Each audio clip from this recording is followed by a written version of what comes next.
It's time to rewatch Winx. Welcome to another installment of me experiencing 4Kids Winx for the very first time. I'm Rosie Vision, and I like looking at entertainment through rose-tinted glasses, because we all deserve some magic in our lives. And what can be more magical than revisiting our favorite group of sparkly fairies? Today we're going over episodes 17 and 18 of Season 1. Royal Heartbreak, and Senior Witches Go to Earth. If you'd prefer to have an audio-only version of this series, then check out the It Feels Like Magic podcast. It's available on Spotify, Apple, Google, and it even has its own YouTube channel. With all that said, let's get into it, shall we? Watch the dub and open my mind. Believe in 4Kids. Time to unwind. Can it be true? Let's wait and see if 4Kids stuff can do everything amazing. Rewatching Winx, rewatching Winx. Come join the fun. Rewatching Winx, rewatching Winx, rewatching Winx. Let's have some fun. Rewatching Winx. Episode 17, Royal Heartbreak. As always, I'm going to give a quick synopsis of the episode before I get into my notes so that you're all caught up on what's going on. There's a huge event at Red Fountain where Sky's parents are attending. The Winx sneak their way over to see what's going on. While there, Bloom bumps into Diaspro, who she thinks is Icy in disguise. She embarrasses herself in front of everyone by attacking Diaspro and learns the truth of the situation the hard way. Sky and Brandon have switched identities, and Sky is engaged to Diaspro. All of this sudden information proves to be too much for Bloom, and she's in complete shock. And that's everything you need to know about the episode, so let's start going through my notes. So for these batch of episodes, I found the dialogue really enjoyable and funny in general, so there are a lot of times when I just took note of something that made me laugh. One example is when Bloom is trying to get into contact with Sky. I can't remember what happens originally, but I do remember that they're on bad terms because of the fact that they went into Cloud Tower last time and Bloom thought that she was a witch because of the, for lack of a better word, trick that the tricks played on her. And Sky was afraid of her because he thought that she was a witch. And since then, they haven't really been speaking to each other. So anyways, Bloom is trying to talk to Sky during all this to try to cut through the ice or whatever. And Stella instructs her to start by talking about the weather first and then transition into what she actually wants to say. And the way that Bloom goes about this was really funny to me. I know that talking about the weather when you have nothing to say is the oldest trick in the book and nothing new, but the way that it was dragged on and just the lines themselves that was used for this made me laugh a lot. And then to make matters even more hilarious, Sky tries to get out of the conversation with Bloom, and his solution is to give a loud beep. Not once, but I think 2 or 3 times to try to weasel his way out of the conversation when it was super obvious that he was making the sound by himself. And that was probably the hardest that I've ever laughed watching the 4Kids version, honestly. And then for another line that stood out to me, but more so for being shocking, I guess also funny, but shocking, was when the Winx were trying to sneak their way into Red Fountain for the event. They're talking to like a security guard or bouncer or whatever.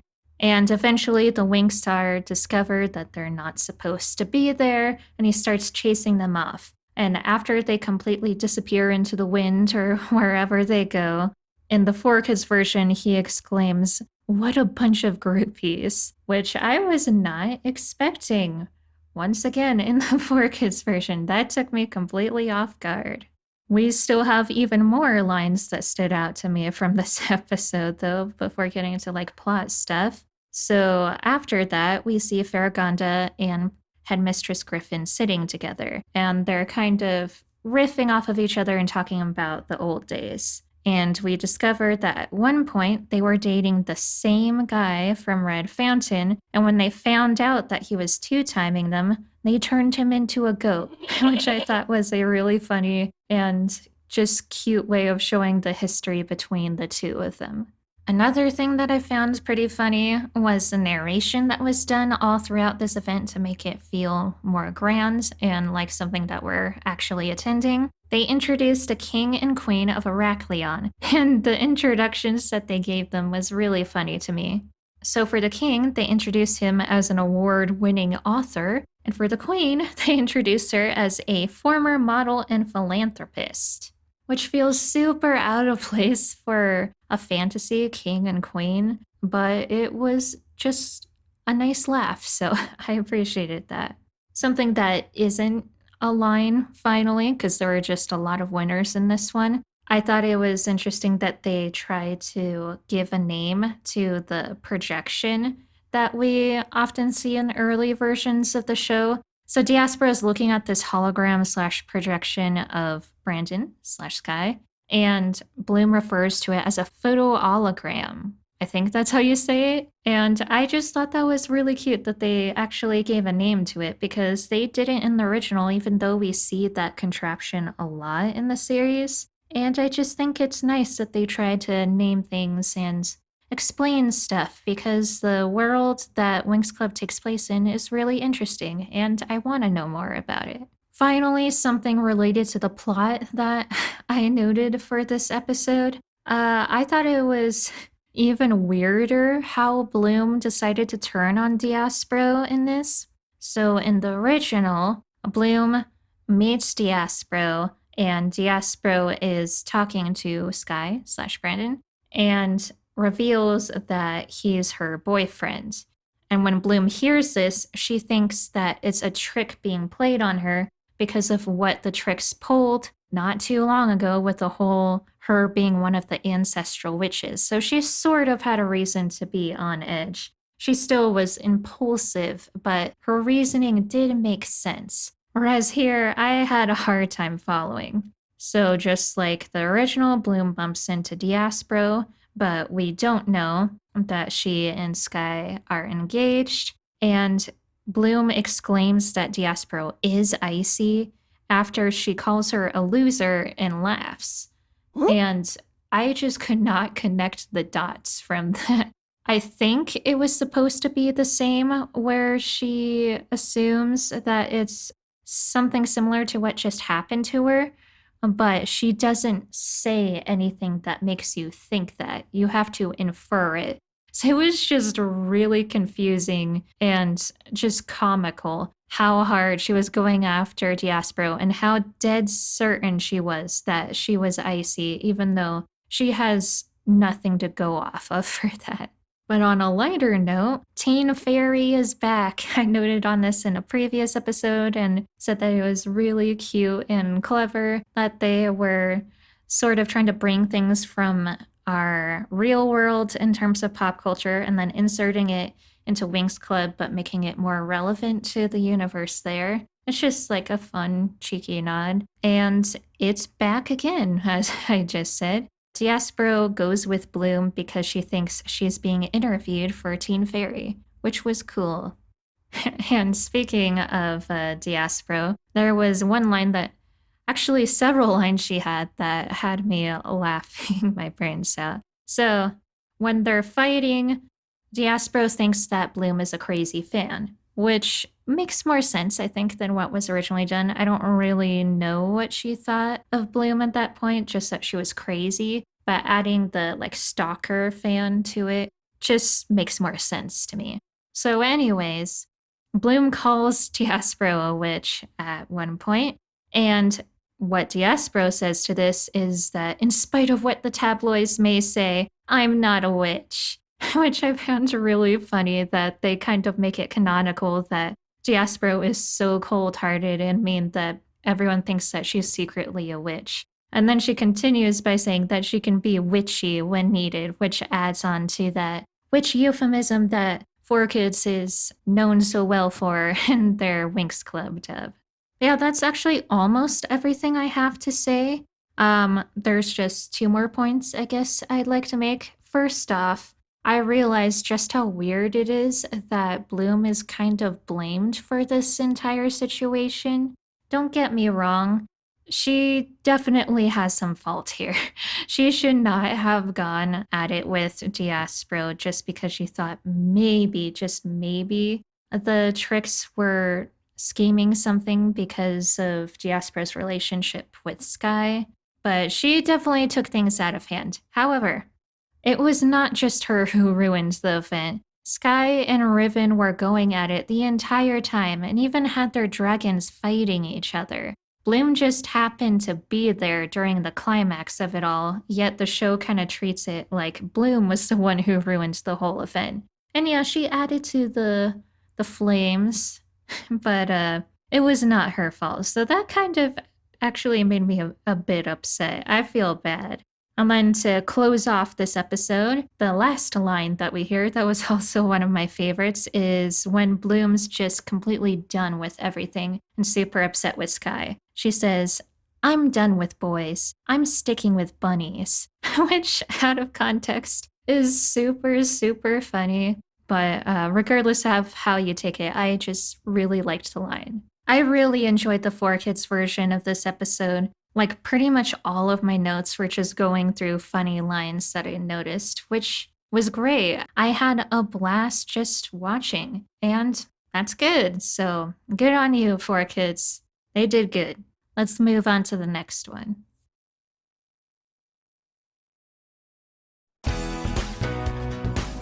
We are the Winx. Episode 18 Senior Witches Go to Earth. As always, here's a quick synopsis to get you guys up to speed. Bloom is upset over what went down at Red Fountain, so she decides to go back home without saying anything. The Tricks discover that she's on Earth and use the opportunity to take the dragon flame from her. This is also when they reveal the truth of Bloom's origins to her. Now powerless, Bloom has no choice but to team up with the Winx in order to fight back against the witches, otherwise the universe will be at stake. And that's all you need to know about the episode, so let's go through my notes. So first off, something that I didn't know in the last one is the fact that everything that happened at the event was taken super seriously.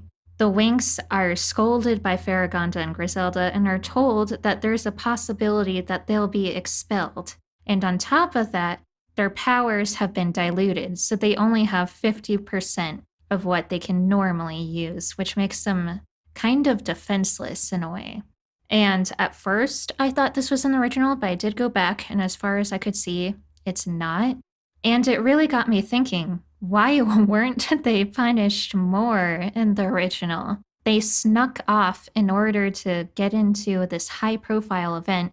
And then, although I do think Bloom wasn't solely responsible, she did add to that same event being ruined. So, honestly, this is totally expected. I'm not really sure why they didn't get chewed out like this in original, so I think that was a positive change. Moving on to a bit of a happier note, though, when Bloom's telling the Winx that she wants to leave, in this version she's kind of doing so partially because she feels guilty about everything and getting the Winx into trouble, which makes her leaving in the first place make more sense. People kind of joke how she always leaves whenever she gets the littlest bit upset. But with everything that's happened, almost getting her and her friends expelled, learning that she's been completely lied to from the guy that she likes, and then what went down with the Tricks recently, it makes sense for her to kind of want to take a break from everything. So when she's telling the Winx about all of this, they are super supportive and sweet. It was genuinely really touching. For example, one line that stood out to me was when Tekna said, "Do you know how low the probability of finding another amazing friend like you is?" Which I thought was super, super sweet, especially since Tekna's supposed to be really cut off emotionally originally. So we can see just how far she's come through this one piece of dialogue. So I really liked that. Then when Bloom does inevitably leave, we get a new song. Wings, I believe it's called. I don't know why, but the first line of this is just hilarious to me. It feels like something that'd be a quick cut in a funny compilation video or something. I'll play it for you to see if I'm the only one who feels this way. Podcast listeners might not be able to understand what I mean, but the soundbite with the visual is just really funny to me. Let me know if I'm the only one. I don't know if my brain's just broken or something, but here it is. Turned around. So yeah, that always makes me laugh. I don't know why, but it does. However, I will say, the song itself, I really, really like it. I think it's one of my favorites, honestly. It's a really good emotional ballad, and I think I actually might like it more than the original. So that is a definite point for the 4Kids version. Nice. Now for unnecessary censorship, which 4Kids is known for. Normally they change Japanese text into English in order to localize it more in their anime dubs, and in this version, they sort of did the same thing, except it wasn't even an actual language. It was supposed to be a language from the magic universe plastered on the wall, and they felt like they absolutely had to put English text over it for some reason. And the text reads, Transportus Station, which sounds straight out of like a Harry Potter fanfiction or something, but it's endearing. One thing that was changed in the 4Kids version I found kind of weird is the fact that the Winx go to Fergonda and Griselda once they realize Bloom is missing, and they basically tell them, tough luck for Bloom then, you're all in trouble, you can't help her.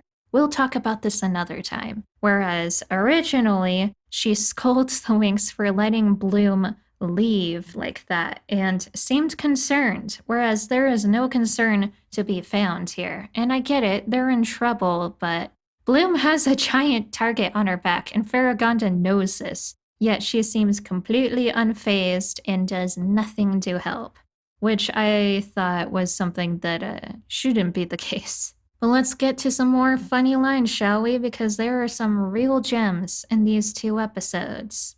When the Tricks corner Bloom and Gardenia with Nut, they say that he's new and improved. He's been working out, ogre pilates and such. And then when Nut fails to deliver in terms of fighting, they respond by saying, we're so not renewing his gym membership. Which was a good 2-parter to that line. They followed through and they made something really funny.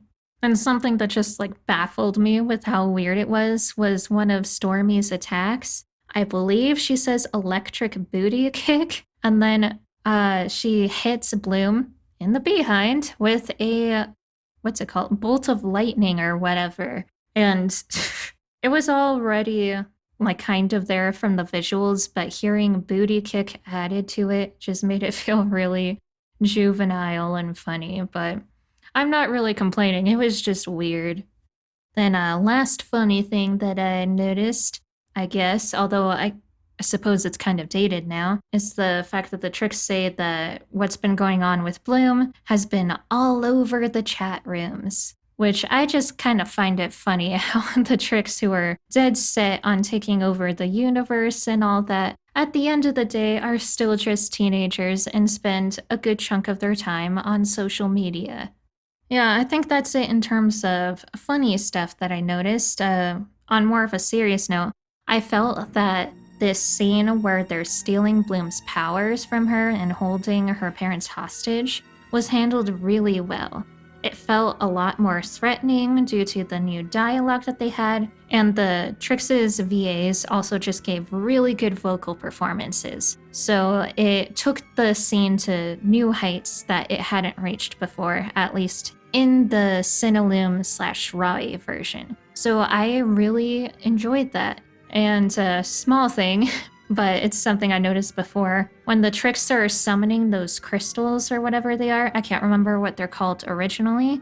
In the Cinelume version, I'm not sure about the Italian, but in the Cinelume version, it's really uncomfortable but hilarious whenever they do that because there's just intense growling and moaning for like a really, really long time that feels way too much for what they're actually doing. And I feel like 4Kids did a good job of still having that there, but without making it obnoxious or anything. So that was another thing they improved.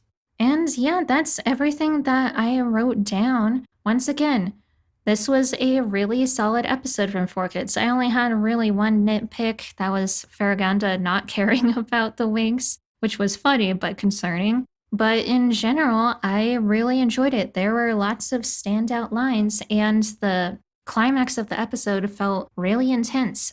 So props were deserved, okay? Good job, 4Kids. And that's about all I have to say for these bunch of episodes. Thanks so much for watching. If you enjoyed the video, then please subscribe so you can join me on the journey to come. And if you'd like to support the channel, then check out my Patreon. Each patron gets a cute animated sticker I made, as well as access to other rewards like early video access and access to scrapped videos of mine. Before I sign off, I'd like to thank my patrons real quick. A big thank you to Toddy Fantasy. The support means a lot. I know life isn't always sunshine and rainbows, but I hope I'm able to send a little bit of positivity your way. See you guys in the next one, and don't forget to keep a little magic in your life.